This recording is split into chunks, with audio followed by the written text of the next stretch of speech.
as your Two-stage method. foam cakes up. But it's a process where there's little chance for you to make a mistake, right? So if you can take right now you're making one cake, and if something goes wrong in the cake batter, you can throw it away, you can start over again. It's just one cake. But in an industrial setting where you're making 20, maybe 30 cakes at a time, if you make a mistake, right, that could be in a lot of loss. You're fired. Yeah.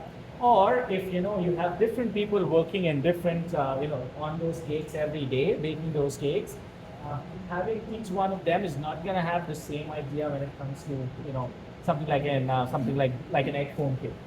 So that's where this method is more sturdy. It's more uh, like uh, like it's like a safe. It's foolproof. It doesn't fail you most times. Okay. So let's look at the ingredients. The one thing that you are gonna find in all high-fat cakes is there's a lot of butter. Right, some recipes that you might find online, might substitute butter for shortening. I would suggest maybe just don't use those recipes. Try and stick with recipes with butter. They're always better. Okay? So when you look at the ingredients on here, you're gonna find two sets. You're gonna find your dry ingredients and your wet ingredients. Okay? With all high-fat cakes, you always want those ingredients separate. Okay? Now, in a two-stage method, we're going to start off with our dry ingredients. Right, so it's a little bit different with that. So I've got my butter. I'm going to take this and put it in the mixing bowl. Just going to break it up a little bit.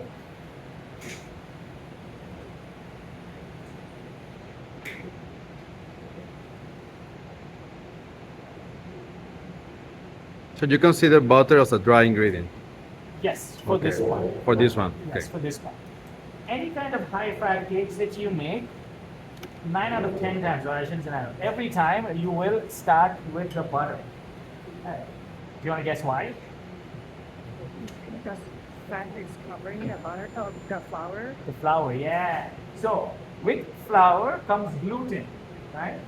If you mix your flour for too long, the gluten is going to develop, which means your cake is going to be very chewy. But the moment you have butter in there, the gluten cannot form strands. They cannot link with each other.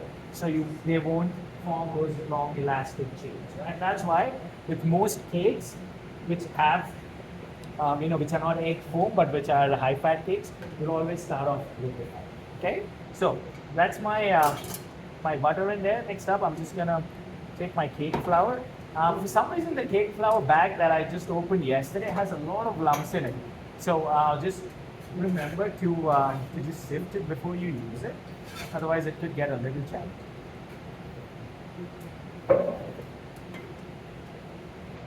Did you guys do pie doughs? Pie dough, like not yet? Not yet. Not yet. Soon. Yeah, since so when you do a pie dough, it's a similar process where you mix your fat and your flour together. That's kind of what we are doing in this case. Okay.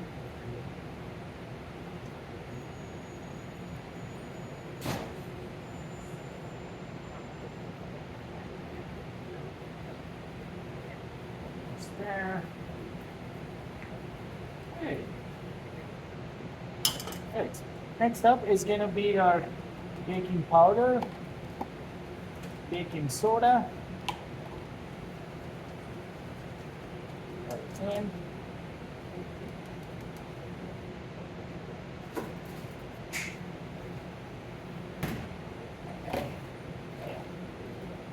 And then last thing is going to be, that's my salt. Yeah, I need it. Sorry. Yeah, the sugar and the salt. Now my salt was in the fridge, so it's just become a little humid.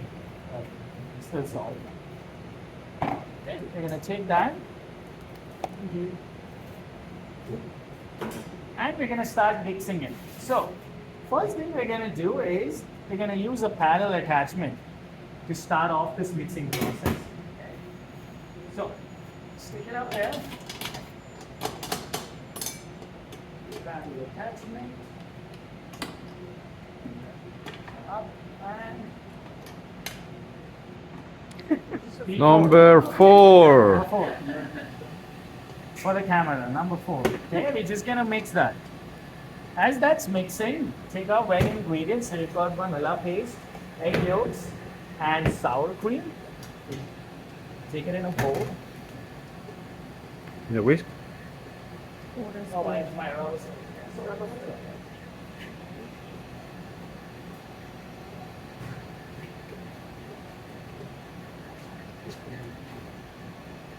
Now, should I be concerned about gluten developing in there? Yes, no, No Not liquid. not really There's no for liquid. no, right? lot of butter. Yeah, because there's no water in there. Right? Gluten is not going to develop until and unless there's some form of a liquid going. Just fat is not going to do anything. It doesn't have enough liquid. Okay, so I'm just going to let that mix.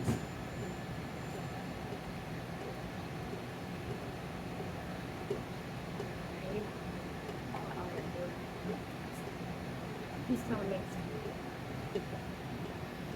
So when if you're out in the market buying rubber spatulas, can I give you a tip? Please. If you plan to use them like at home when I cook, I use rubber spatulas. Right.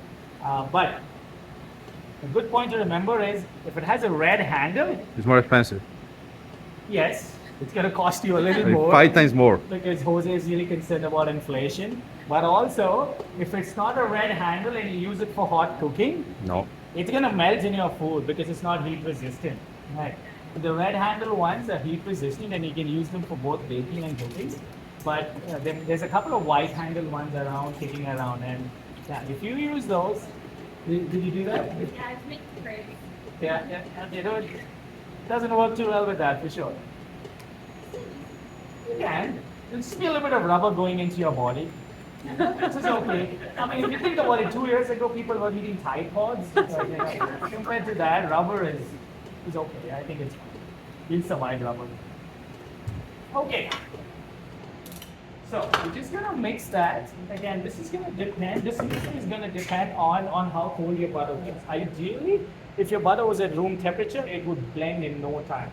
Right? But since my butter was a little colder, it's gonna take a while. Right? So what we're looking for is this to just start to clump up together a little. Right now, you can see it's still pretty free flowing. So we're just gonna keep mixing. But what I do ask is stop it for every minute or so, 2 minutes maybe, to just mix it up. Because sometimes the butter can stick to the bottom.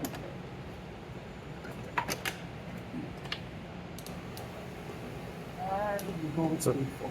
So that's basically savlash, right? That's savlash. Yeah. Yeah. This one ready? Yeah, I have my bake tins ready. So we're gonna do 2 tins. The yield on this recipe is about 1,090 grams.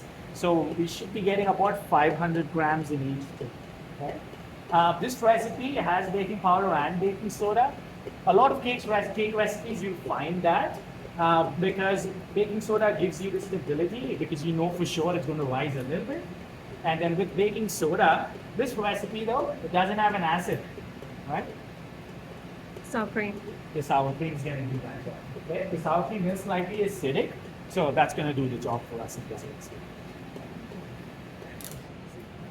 Okay.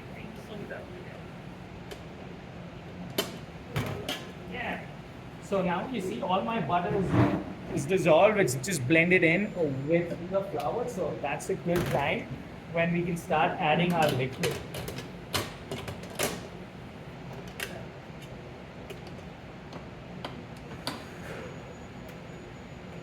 So when we add the liquid in, we're going to add it in 3 parts. We're not going to add everything at once because if we do, you'll have some lumps coming. So you want the liquid to gradually start to blend in. If you add all that liquid in, it's just going to mean you're going to have to mix it longer. As soon as the liquid is in there, the gluten's going to start to develop. So the longer mixing means stronger gluten, means not so great. Okay? So I'm going to put it in 3 parts approximately. 2, 3, 4. 4. 4 is going to be as speed.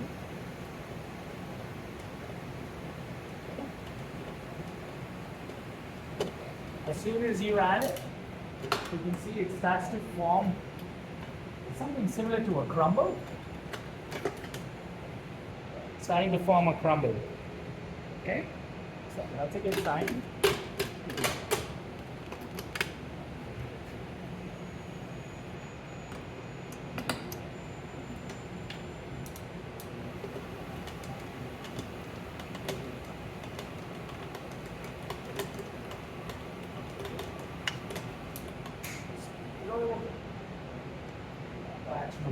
goes in.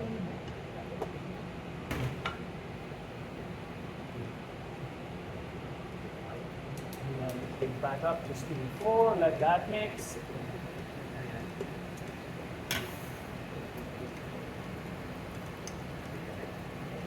So again, patience is the key. Sorry, yes? We don't have to spread the bowl at all. We will. We will, yeah. Before I do the last batch, I'm going to scrape the bowl once. It's always a good practice to make sure you keep scraping the bowl every time you're adding your liquid in there. Sometimes, if your butter is still frozen or if it's too cold, you might still see chunks of butter in. And that will definitely tell you that you wanna scrape the bowl. Now, once we started adding the liquid, the mixing time is going to be much shorter. So, in one attempt, you're going to mix it maybe 20 or 30 seconds, not more than that, right? Don't leave it mixing for too long because that just means the gluten's going to keep developing on it.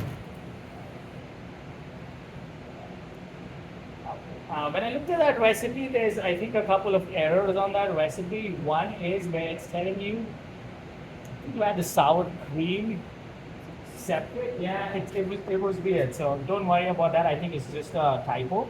And it says lemon at the end, which again, we don't need. So yeah, it says lemon juice at the end or something. The recipe? Yeah. It's weird. Maybe just strike those two off that recipe because that's important. Yeah. Okay, so scrape the side of the What I bowl. get it. That is not in the recipe. I was like, oh, what's wrong?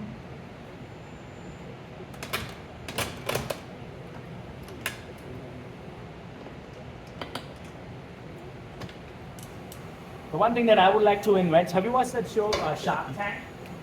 Or Yeah. Dragon's Den? Yeah. Like you get all these fantastic. So, don't steal my idea, Jose. Don't. Well, I know you if you show up on Shark Tank and that's my idea. Okay, last bit of egg and sour cream mix is going in. Yeah, mixing times are going to be really short. Speed 4. Then about 20 seconds, just making sure it mixes well. Once you don't have any lumps, you can stop.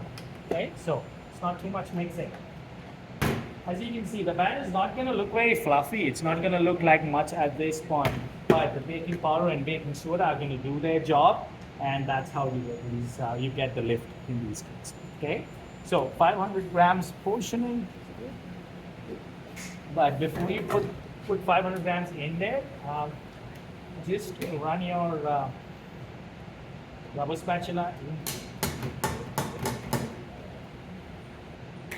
Try and avoid the urge of eating raw cake batter.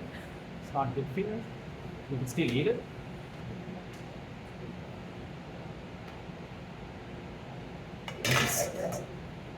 Okay, let's put that. Okay, and then you just want to make sure, it's nice and smooth. So what could go wrong? Okay, until now at this point, if you notice you have cubes of butter or little pieces of butter in there, and you decide, you know what, I'm just going to go ahead because the butter is going to melt in the oven anyways, who's going to care? No, it will melt, but because that butter is going to melt in that certain spot, that spot is just going to make a hole over it because there's no flour to give it structure, right? So if that's happening to you where you still have chunks of butter, put it back in, call me over, we'll use the blowtorch, give it a little bit of heat to melt that butter down. But before it goes in, you need to make sure there's no chunks of butter in that, okay?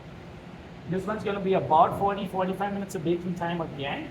We're gonna do 200, same temperature, same concept just like we did it last time where each table can go into one oven, right? When you check these sponge cakes, you just fret the top, right? You just look for, like kind of just if it's bouncing back, which is something you'll have to do for sponge cakes. But with high fat cakes, you can take a skewer and you can insert it in the center. If the skewer comes out clean, it's big. The reason you don't do that for egg foam cakes is because egg foam cakes are totally based on the air that you've trapped in. If you take a skewer and insert it too early, you're just making an escape route for that air. So then your cakes will collapse. These ones, that's not the problem. What I suggest is a skewer is a skewer. It's not a paring knife, it's not a scissors, it's not a chef's knife. Don't stab it. Right, I've seen it. Yeah, oh, it's not baked. No, I mean that's just it's just gonna kill. Yeah. So I have some skewers. I'll pull them out. Probably leave them some layers so they can be good.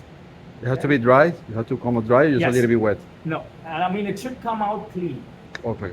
So it should come out clean. It will be wet because there's so much fat in this recipe. Yeah. It's not gonna be dry, but Oh, it just but needs clean. to come out clean. If you pull it out, and I'll show you. If you pull it out and there's still batter on it, the sink is on. Okay? All our faults that we did still apply for this. So if it's not baked, you might have an M fault. Hopefully we get an A fault on this, which is perfect. And then if you leave it in the tin for too long, it's going to be an S. Okay. So it's about 2 o'clock right now. Maybe what we can do is you can go back and you can work this out. Let's meet back up in about 45 minutes. So 2:45, we meet back. We do the lemon curd. Hopefully by then the cake is baked. Okay.